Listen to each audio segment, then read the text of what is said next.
Monday, everybody. Welcome to the Brownwood Lions Coach Show. I am Derek Stuckley, along with Brownwood Lions head football coach, athletic director Sammy Burnett.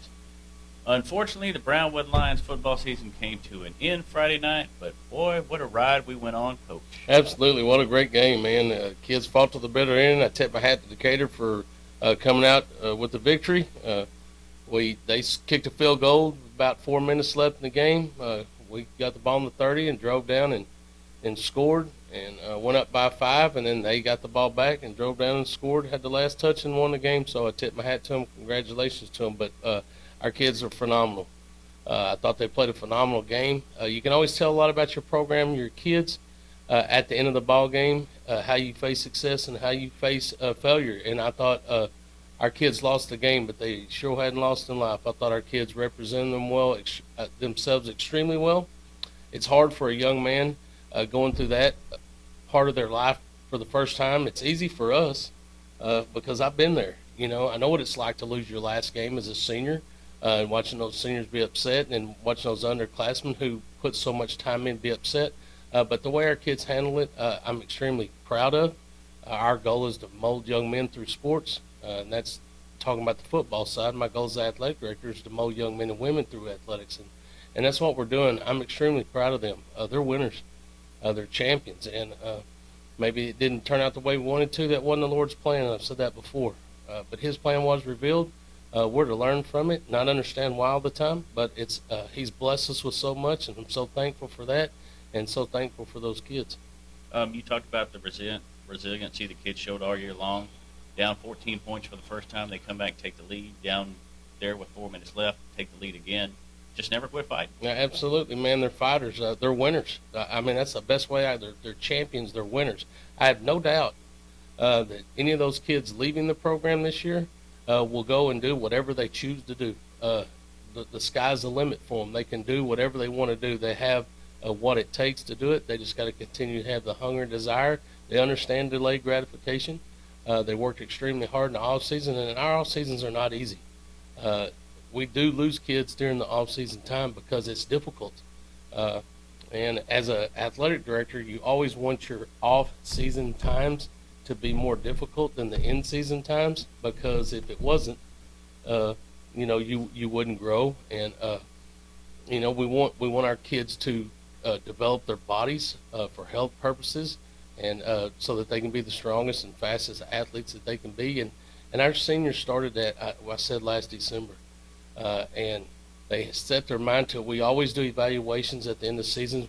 Our kids have an opportunity to evaluate the program. What areas can we grow in as coaches? And also, we sit down with our seniors and talk to them and thank them for what they did for us.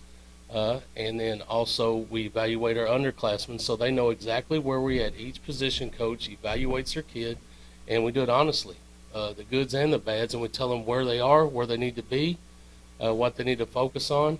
And then our kids got that last year, and they decided right then they had unfinished business. They wanted to go out and be the best that they could be, and they started in off season, and they led the whole time. And I've done it for 30 years, and I shared with them. I don't know that I've ever walked. There was a couple of times, it wasn't football, it was a baseball team that I was blessed to be a part of at Brenham that went to the state tournament. But you didn't have to watch them practice. You didn't have to watch them in the weight room. They led themselves. They held each other accountable. They pushed to be the best they can be, and let the chips fall where they may. Let the Lord's plan reveal itself. We're just to go do His work, and that's what they did. And I couldn't be any prouder of a group of young men than those guys, because that's what it's all about. I mean, it's their future. You know, they only get one run at it, and I guarantee you they can walk away and hang those cleats up.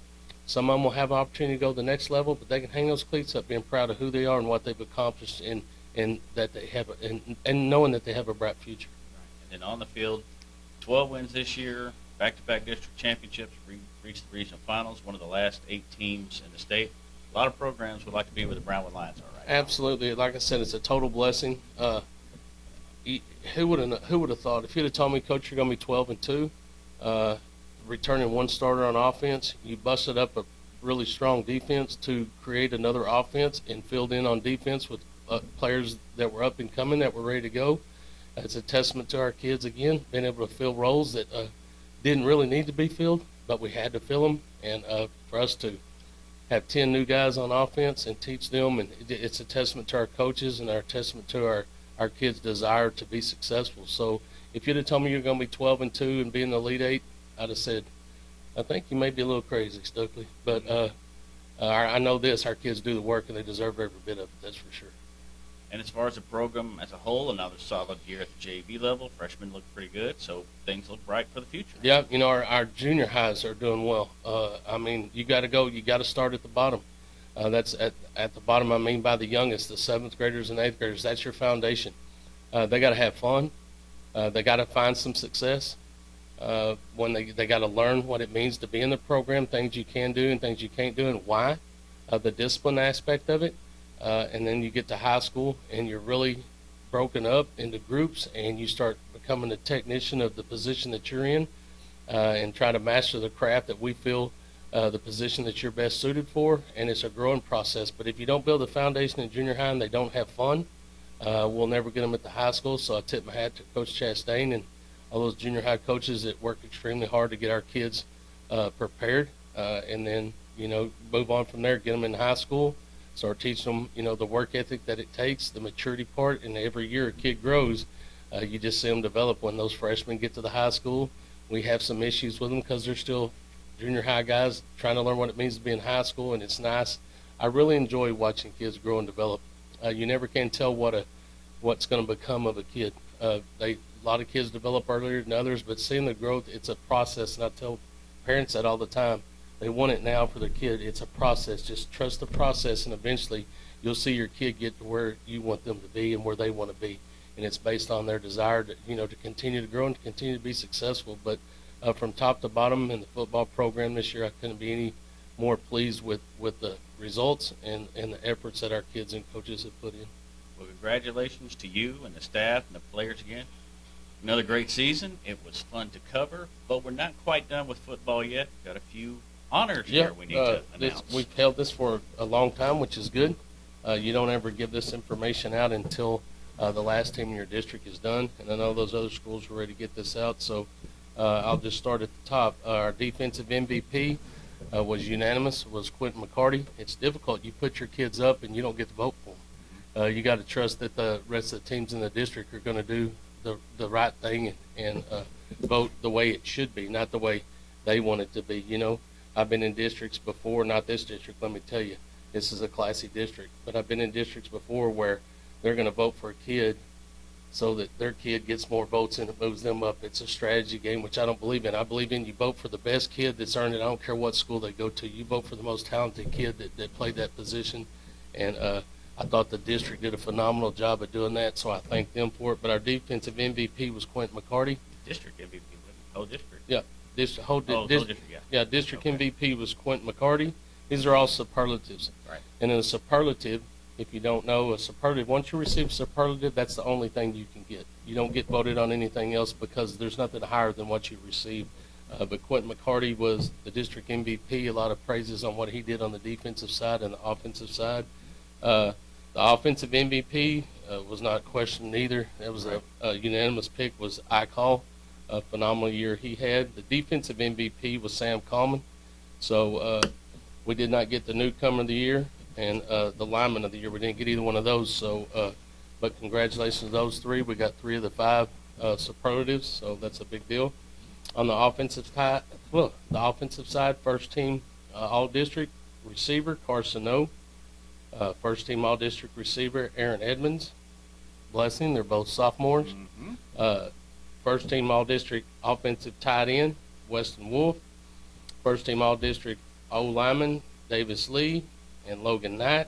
First team all-district kicker, Junior Martinez. Second team all-district running back, Levi Pearson. Second team all-district receiver, Stone Ratliff, both sophomores. Second team all, did I say second team? Yes. Yes, second team all-district lineman, Aiden Packhauser and Cole Miller. On the defensive side, first team defensive line, Weston Wolf. First team linebacker, Stevie Ramirez. First team secondary cornerback, Marcelo Hooker. First team safety, Noah Gonzalez. First team safety, Jake Chaton. First team punter, Junior Martinez. So congratulations to Junior and those other guys. Second team D-line, Robert Trowbridge. Second team linebacker, Zach Zabecki. Second team cornerback, Jordan Nickerson. And like another superlative is a utility, special teams utility guy, a guy that plays multiple roles, offense, defense, special teams. And for us, that was Hayden No. So congratulations to those guys. Led our team well.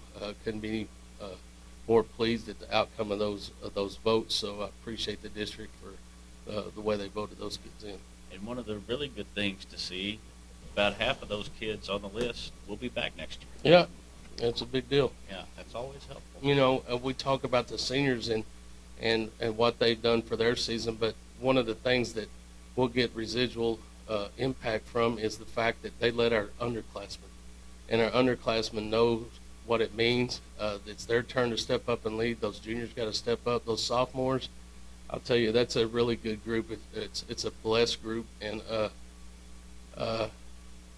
the way that they handled themselves this year was really amazing to me. We've had sophomores in the past that had to step in and that weren't as ready for that role, but these guys stepped in. They embraced it, and it goes back to the leadership that they were given by the seniors. So they had to fall in line, and they had to do what they were asked to do by their teammates, and they did a great job of that, those juniors and seniors. So now it's their turn to step up and start leading and be an example for those underclassmen that are coming along that'll have to fill in roles next year. A lot to look forward to football-wise, but let's shift gears a little bit. It was a busy basketball weekend this past weekend. Yeah, sorry I don't have as much information as I want. I contacted the coaches, and they gave me information, and they're busy. We're trying to transition, get those football guys out to where they can get to basketball as soon as possible. But on the girls' side, they went 3-1 in the Dublin tournament, so congratulations to them. Coach Hortz has got them rolling. I'm not sure. I think they've lost 3 games now. I think they're 9-4. 9-4. That's a great start for them. So they're continuing to do great things. So congratulations to her. For their schedule this week, they will host Coleman tomorrow at Warren Gym starting at 5:15, and then they will play again on Friday versus Goldthwaite at Warren Gym again starting at 5 o'clock. The boys won the Dublin tournament, so congratulations to them. They beat Dublin, I know, in a game that we lost to them earlier in the year, so I saw growth there, and then wound up beating Steenville 67-64 and won that the Dublin tournament. So congratulations to those guys and Coach Parker and what they've done to continue to fight, knowing that they didn't have a full roster. A lot of growth there, so congratulations to them. On their side, they will go to San Angelo Lakeview tomorrow, starting at 5 o'clock. And then freshmen and JV will go to the Brady tournament Thursday, Friday, Saturday. The varsity team will go to the Hamilton tournament on Thursday, Friday, and Saturday.